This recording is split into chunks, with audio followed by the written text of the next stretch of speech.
izandla, sishayele uNkulunkulu izandla. Sishayele uNkulunkulu izandla, sishayele uNkulunkulu izandla, sishayele uNkulunkulu izandla. Amen.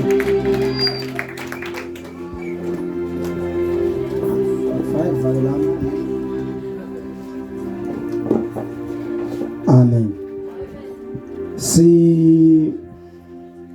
Sibuyela kuda leadership yakhona la kaphika Tshata ngokwekhondla zabo abakuzona. Ngiyacela sibashayele izandla egameni likaJesu. Ungubashila khona thatha ifoni yami. Amen. 2 bonke babesinabo la namakhosikazi abo ngicela sibashayele izandla egameni likaJesu.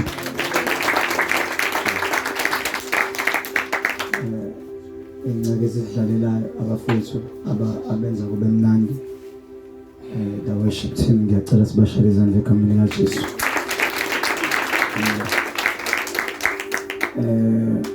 Ngibonga njalo nje asipheli uma ngicabanga ngawe makamazwi siswami nomngani wami uMamzondi esafika kubo uma sizwe inhliziyo ifisa ukuza kule ndawo saxoxa nabo savumelana basisa kuma leaders akhona la ekhaya kaJaji sasamsokho bazi basambela phambili thina safika vele sebesiqedele safika vele seqediwe. Amen.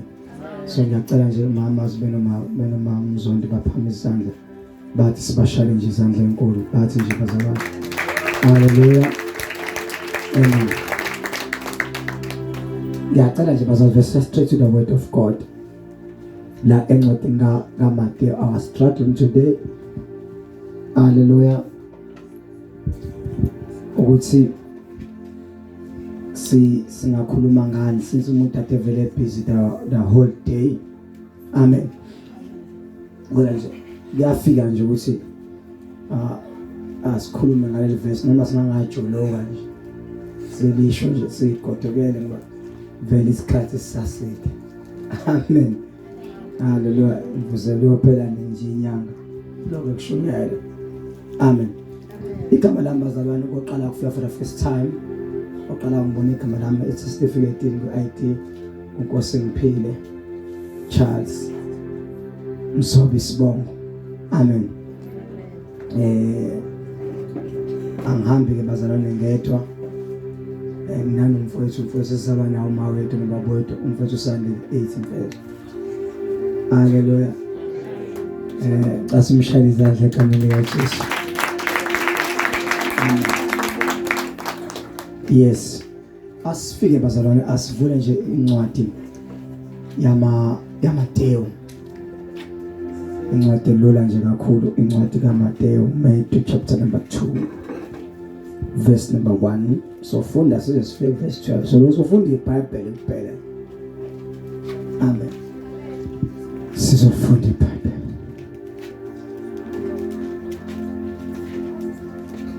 Amen.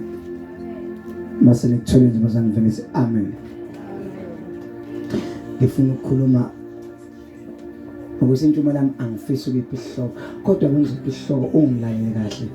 Ngifisa ukukhuluma nge-visitation. Hallelujah. Ukuhanjelwa. Hallelujah. I highly believe bazalwane ukuthi abantu bakaJaji uNkulunkulu bahambele. Hallelujah. Whether they understand it or they don't understand it, but at the end of the day uNkulunkulu umoya ngcwele ubahambele. Amen. Ukufika bazalwane kwemvuselelo noma kwabantu bakaNkulunkulu bezoletha inkonzo uNkulunkulu usuke kuhambele. Hallelujah. Ziningi indawo ekhona emagwaveni khona la anda khona la kule ndawo elephesheya bengayiwa khona uhamba nathi nakhona imvuso bengabe futhi khona bekuzobalula kakhulu bahlala khona bezi waste lutho bengabe beshona ngemoto up and down bengesenzela ukuthi bavele sibeke noma isecekeni noma sibeke egrounding. Hallelujah. Khona here there are a lot of places ebesingaya khona but uNkulunkulu umoya ngcwele. Hallelujah. Wa choose ukuthi in our spirits enhlizweni zethu in our hearts moyeni wethu ngaphambanisa izinto nje. Amen.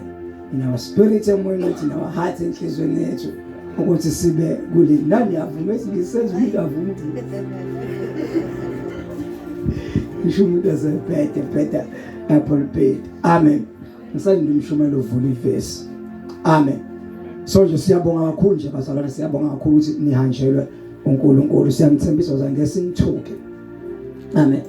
But awona itingi sizoyenza somthanda bakuthusa ngikubonisa ngibingelela noma umthusi incasi bashebe bazane izandla enkulu egameni lika Jesu. Amen. Ngiyaxosa kakhulu bazalwane bengane yakhona ngisho ama elders bazane basuka all away from Ndondola bazane incasi bashaya izandla egameni lika Jesu. Hallelujah. Anginakile ngempela bazane ubusunako uJesu ngathi sesonke ngathi abantu engihlezi ngibabona njalo. Amen. Bazane base freezer basuka le bazane freezer beze ngeenyawo. Hey sazobheka semgodini. Ngiyacela bashaya izandla egameni lika Jesu. Hallelujah. Ngalamandla ngifike ngawo ufuthi azongithwala bese ngiphindisile emakhaya. Bathi siyabonga bazalwane, siyabonga kakhulu. Ngiyacela baphinde ngezandla enkulu. Amen. Nengane zami all away from number nathi sisuke number ukuze size nabo ngicela bashaya izandla singabancisha. Book of Matthew chapter number 2. Yamekhane kahle ngiyangihlo. Verse number 1. Ngicela ukwazi ukufunda kahle nethemba esontweni nokufunda iBhayibheli. Angifunda uzofuna ezincane kwasuka. Funda kwasuka. Jesus. Matthew chapter 2 verse number 1. Verse number 1. Lana mhlawumbe ufunde nje verse number 1 bese siyaxoxa ngoba mina ngizokhuluma nje. Yes. Yes. uJesu esezelwe eBethlehem laseJudiya. Yes. Emihleni kaHerod inkosi. Bheka kwafika izazi eJerusalem. Thank you. Vala uya ukukhuluma. Angithi vale iBhayibheli bazalwane akakapheli. Hallelujah. Ngicela sikhombise amakhanda. Siyabonga moya engcwele. Yilo ke lelizwi lakho leli phefumule nguwe. Lenguwe futhi sibili. Ekuqaleni wayekhona ulizwi. And ulizwi wayenguNkulunkulu. And konke okukhona esikubonayo nesikuzwileyo kwavela ngaye. Ngale kwakho akuvela ngalutho kuko konke okuvelileyo. In the beginning was the Word, and the Word was with God, and the Word was God. The Word tabernacles among men, the Word became flesh. We thank you, Lord, that the Lord of God, who created the heavens and earth, He came to the mankind and He died for mankind.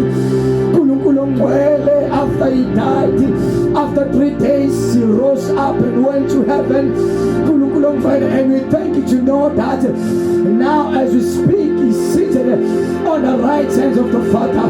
We thank you for the word of the living God, the word that gives life, the word Atu David, your word it is a medicine in our bones. We thank you for the word of God. Elungupila emathambani ethu. Khuluma ngalo kaNkulunkulu ongcwele, thetha ngalo uNkulunkulu ongcwele.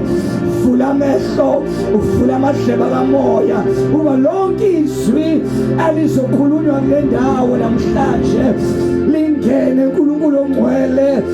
Ithole indawo yonke imimoya ebamba izwi, yonke imimoya emelene nezwi siyayala egameni likaJesu waseNazaretha inkosi ibandla lonke lithi amen.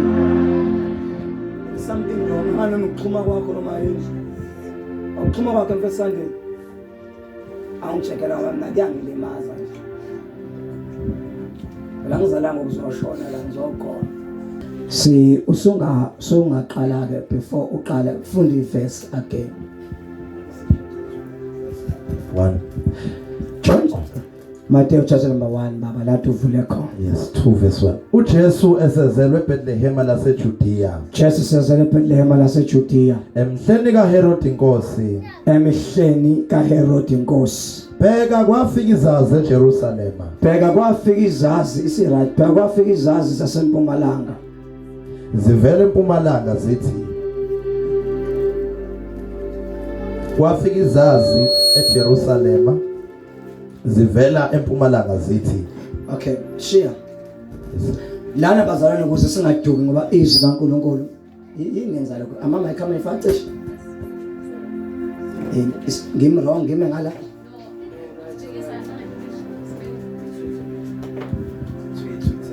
Because bazalwane izwi kaNkuluNkulu liyaphilisa futhi uthi uDavid linjenga angithi lithi njengomjovo emathambeni ethu.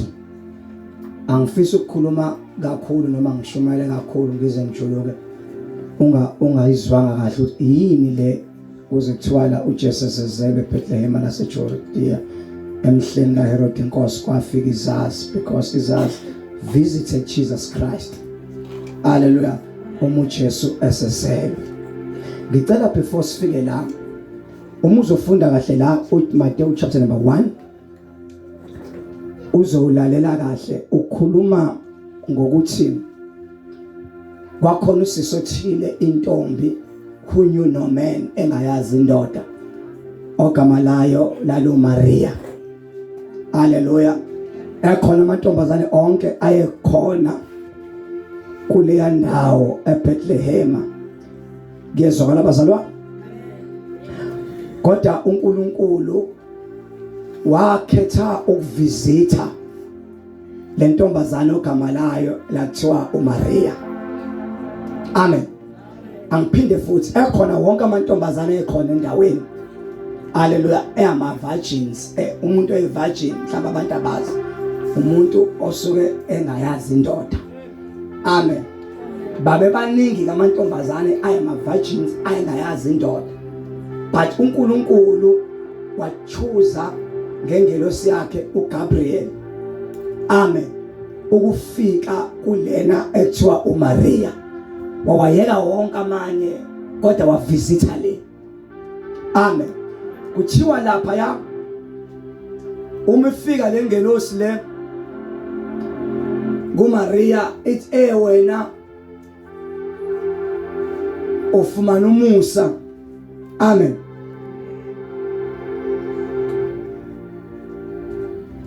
Ngiyacela mfundisi Msomo. Ngicela ufunde verse number 18. Verse number 18. Fundela nje kulezulu. Amen. Kwezwakala izwi eRama. Kwezwakala izwi eRama. Ukukhala nokulilo okukhulu. Ngiyaxolisa mfethu angazi ufunda phi awuthi ngifunde kwela. This is how the birth of Jesus the Messiah came about. His mother Mary was pleaded to be married to Joseph. But before they came together, she was found to be pregnant through the Holy Spirit. Angana musuyayibona ke le. Matthew chapter number 1, little verse number 18. Yes, ngifike. Fika, umuntu usazofika. Fika. Igama lami le. Fika. Sengifike. Fika ke. Haleluya. Ukuzalwa kaJesu Kristu. Uzalo angisifuni ihloko, ngifuna lento engifuna ukuyisho. Ngisho yona, funda iverse. Yes, ngikulona verse 18. Ukuzalwa kwaKristu Jesu kwabanje. Ukuzalwa kwaJesu Kristu kwabanje. Hamba nami ke bazalwa ba asivangele siyaxoxa. Sazovangela mhlawumbe ngolosibili ngolosithathu kwanamhlanje sixoxa kancane ukwenzela ifoundation of why we are here. Hallelujah. Because ngoba sila sizela ngenxa kaJesu. Ngale kwaJesu ngaba ngokubona kushunyela umhlaba wonke is because of Jesus Christ. Ngale kwaJesu there is no need ukushumayela. Amen. Lana kwabanjena ngesikhathi kuzalwa isho mfethu lapho. Okay, verse 18. Ukuzalwa kaJesu Kristu kwabanje. Ukuzalwa kwaJesu Kristu kwabanje. Unina uMaria esemisela uJosepha. Unina kaMaria esemiselwe uJosepha. Bengakahlangani. Lithi iBhayibheli la khona uJoseph khona noMaria abakahlangani. Amen. Yes. Wafunyanwa ekhulelwe ngomoya ongcwele. Wafumana lo sisi ekhulelwe kodwa indoda engayazi. lokho kukodwa imystery. Amen. Ngoba she was splitted to be married. Wesazo wayethenjisiwe, ethenjisa umshado. Kodwa benendoda bengathintana. Kusawubhuti kusawusisi. Njengoba ubhuti loya kusisi lo usisi kwavela kwenzeka isimanga, kwavela wahanjelwa izulu. Umehanjelwa izulu wakhulelwa. Wakhulelwa kodwa indoda engahlangani naye. Yeah. Mafawundi yabotha wangizwa selebisa isakujulisa. Ukuthi umuntu angakhulelwa kanjani indoda engayitholanga. Mthebazana lana sanjelwe. uNkulunkulu sambele. Qhubeka ma brother. Verse 19. Verse number 19. Kepha uJoseph indoda yakhe. Webazalwane uNkulunkulu ekahambela mamzondi kunezinto eziba kuwe kwabanye abantu engekho. Bangaze bakuzonde kanti uhanjelwe. Amen. Bebona kukhona izinto nazo baze bayixake ngawo mhlawumbe abanye bangaze bathi uyayitshela. Kanti awutshelwanga ukuthi uhanjelwe. Kunezinto ongaziyeka kade uyithanda. Ungabusazenza kuthiwa hayibo wena bujwela ukwenza kanje buhamba kanje futhi buphila kanje indaba ungasahambi kanje ungasenzi kanje uthi inkinga yini ukuthi ngizwe ngahanjelwa.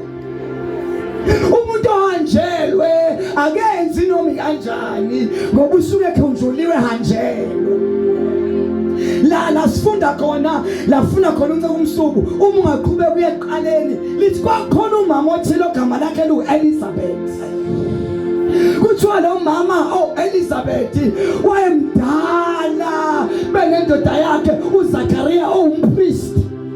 uZakaria umpristi ubhizi uhlala eThempelini ahamba unikela if umuntu enza isono uyahamba ngene endaweni engcwele athi sibani banonje ukuthi nokuthi mhlawumbe umuntu akhipha ijuba mhlawumbe umuntu akhipha imbuzi elethe something uZakaria ahamba yongena endaweni engcwele eze nesono sosibani ongena ngana amkhulekele athola ingane ongasebenza amkhulekele asebenze kodwa uZakaria benenkosikazi wakhe ababathola abantwana.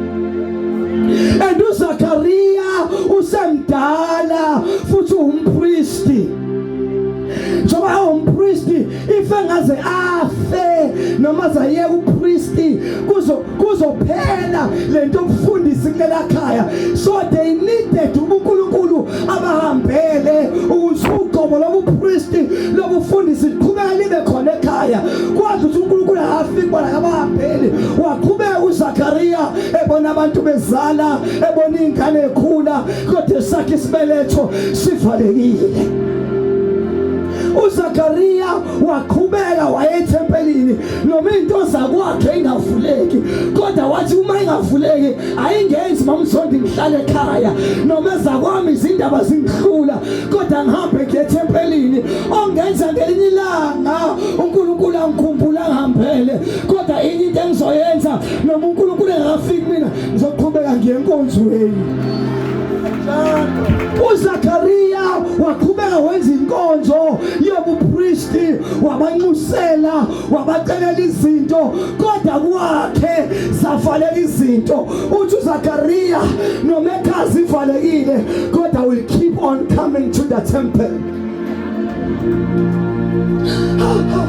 Akuchaza uNkulunkulu isimo sakwakhe engasihambeli yekukhonza. Sikhonza noma uNkulunkulu engasihambeli. Yasintombazana mina wemfundisi nami ngiyafisa ukusindiswa. Engiyamthanda uJesu. Hey nabadoda ngiyawathanda.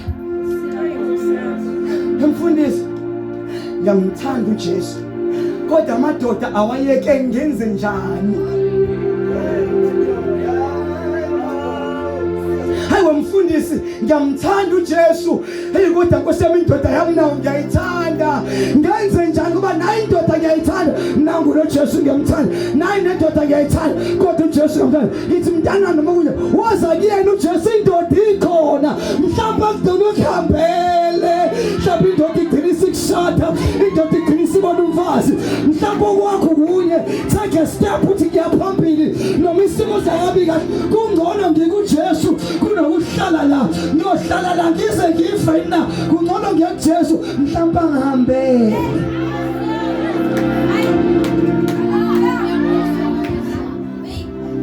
Ngithola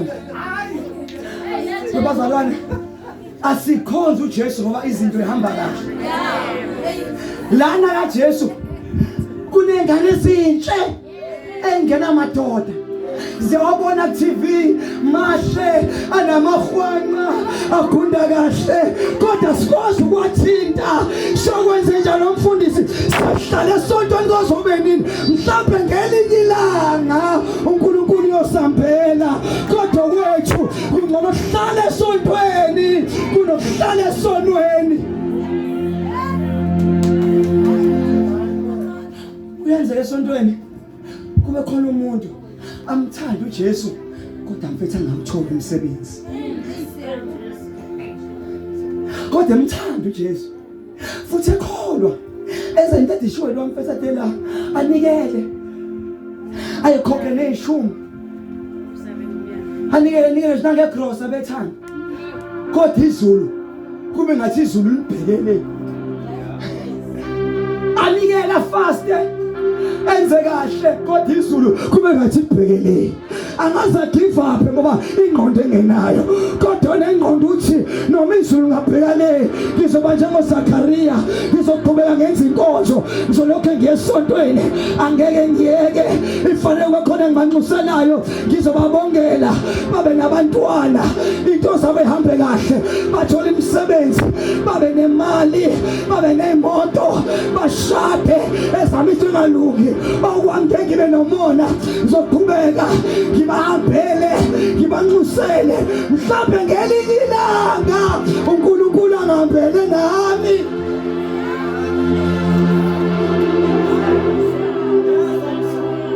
Naye futhi kuyavuka inhliziyo yami uNkulunkulu akasambeli kanye kanye izinto ayilungi kanye kanye.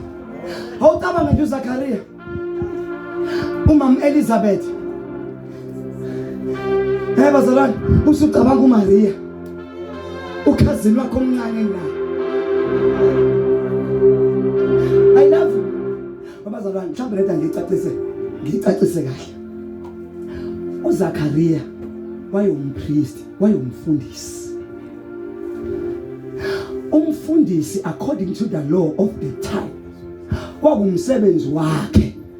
If umuntu enenkinga noma khona enamabhadi noma engakhulelwa uNkulunkulu kuEvana isibeletho kwakufanele umuntu aye kumpriest because ianswer le solution yomuntu yayingekho kwenye indawo ngaphandle kompriest. Phakathi ngicacisa umpriest umfundisi ngaleza ikhathi zakudala hayi lesamanje manje cha umfundisi asiyi-answer. The answer now is Jesus Christ. But during that time, the answer, it was not Jesus. Even though it was Jesus. But the answer at that time, wafanele focus yakho yonke ibe kumpriest. Ngiyazi ngoba iBhayibheli ucaza iqamba mama. Yamkhumbula mama lo eBhayibhelini. Lo kuthi igama lakho wani? Yamkhumbula wana owegani uAlkhana. Yakhumbula ubalo umnyusisi ubalo umnyuma mishoni babo mama. Yamkhumbula uPhenina ukuthi uPhenina wayebathola abantwana kodwa wana abantwana enjani engabatholi. Yamkhuthi wana welokho enze njani kwaye lokho eqhubeka ethempelini khona la khona uHana athandaza khona wazwakhala inyembezi. Umpriest wathi befika embone ekhala wayitshela ukuthi uHana udakwe utshwala. Wathi udakiwe ekusanyana wathi uHana ngidakiwe kodwa ngithulula umoya wami. Ithi wathi umesho njalo wathi umpriest kanje ngokuthandaza kwakho ishadi itho ngoba uHana wathi uHana wakhuluma kumpriest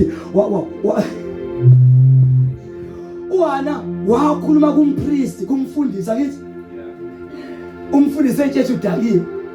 uHana etshela uNkulunkulu ukuthi uHana uma unginika umntwana nami inkosi ngizomnika wena. Yasikhumbula isithoba bazalwane uma uvula isibeletho sami usivula ngiba nengane, lengane yokuqala ozongipha yona Nkosi, ngoba vele ingane anginayo. Buka ngiphi ingane ngoba ngiyambona ukuthi udadewethu, ngiyambona uPenina esibanga nayo indoda. Indoda ithanda mina kakhulu noPenina. Kodwa uPenina inkinga yakhe inye ukuthi esakhe isibeletho sivulile, kanti esami isibeletho sivaliwe. Kodwa indoda ithanda mina kunayo.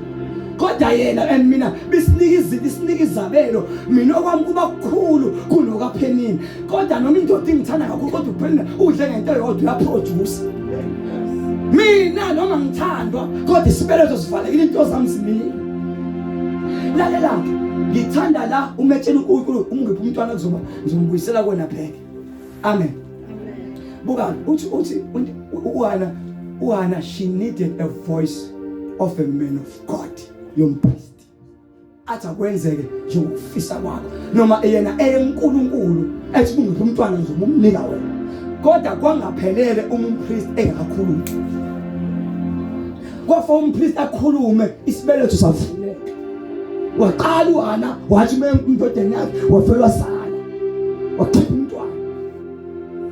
So ngaleza ikhathi umpriest wayinto ebalekile, ngale kwampriest impilo yayimini.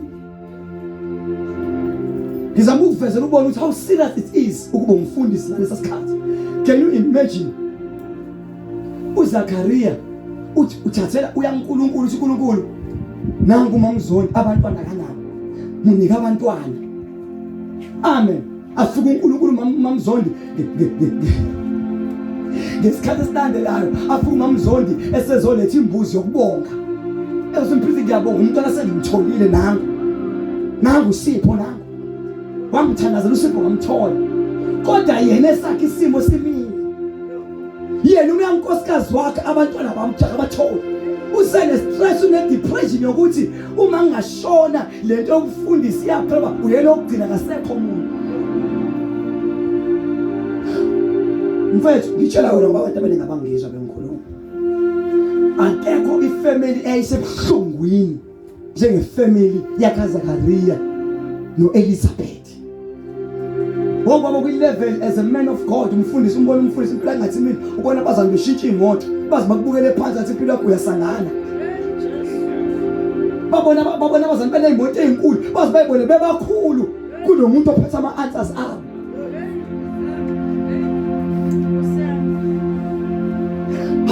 Babazana ngithi mina phela bazana ukuzala kuchaza ukuthi uyaproduce, sokuthi zala nandi ezweni. If awuzali uba multiplication. So umuzala wenza ukuthi kwande, ngoba iBhayibheli lithi zalanani nande. So lo bengazali ingazi iBhayibheli limhambeli. Mubuku uZakaria ngamehlo engqondo umbheke, ubheke uElizabeth ohlezi kufika ubaba, efika mhlawumbe nezinkukhu, efika namajuba, efika lethu kudliwe ekhaya, kuthi okwazi kamnandi baba wenze njani, athi hayi kade kufika uMamZondi ezobonga ngengane yakhe uyelo wengane ayizalile.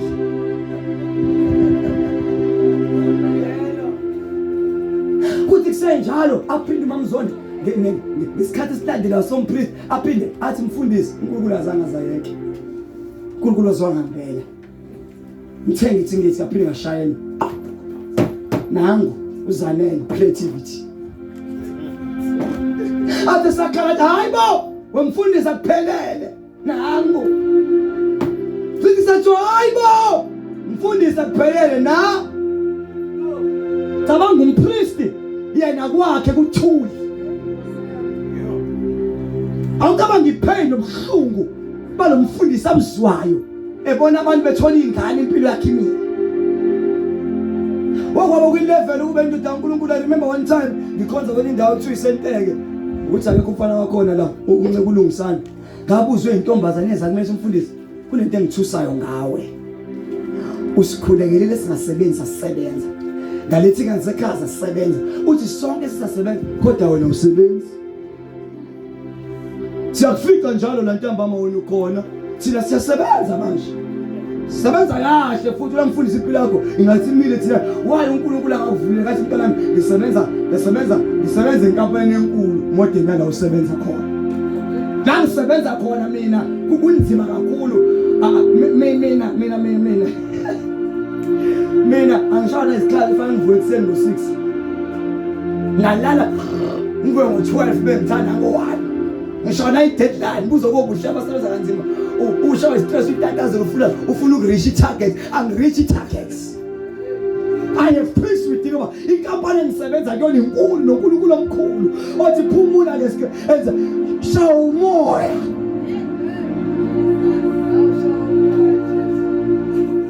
Can you imagine uZakaria ukhulekela abantu abasebenzayo abanezimoto abanamabhizinisi bebekubuka bathi sinezimoto uNkulunkulu wakhe akuvuleli ngani wena akunika imoto sinemisi muphi wakho umusi. Hey neighbors, abekho abantu bahlupha njengoZakaria no Elizabeth. Ngoba zalwana abekho abantu abahlupha njengoZakaria no bani no Elizabeth.